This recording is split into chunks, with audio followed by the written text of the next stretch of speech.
Hey guys, it's Jen from Busy Quilter. I'm back with week 2 of the Color Catcher Sew Along. Sorry I'm a little bit late this week. Things happen. We're going to assume that we have all cut all of the rectangles we need for our quilt. I may or may not have a pile of scraps at the end of my table waiting to be processed into rectangles. But for now, we're going to move on to the next step. So I've got all of my rectangles cut. I have got them sorted into my nice little plastic buckets. I love containers, obviously.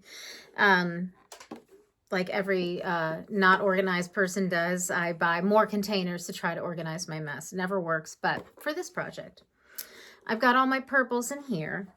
And what we're going to do, really, really easy, we're going to sew all our purples together.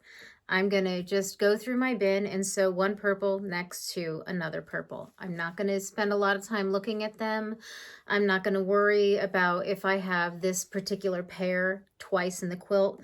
I will probably, because some of my pieces were bigger, I do have like this, so because I was using my AccuQuilt and folding it over, some of my pieces are not the right size because it was folded over and there was some extra. So these will go into the crumb pile.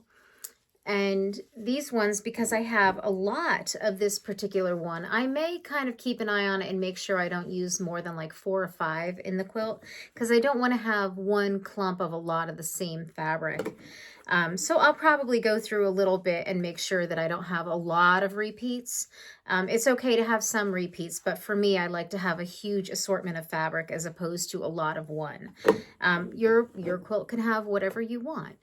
If you just want to make the whole quilt with one red, one orange, one yellow, go ahead. That's totally fine.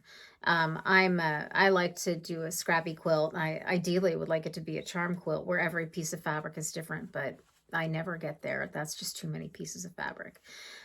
So for now, I will show you how I sew my rectangles together. Don't get too excited. It's not that hard.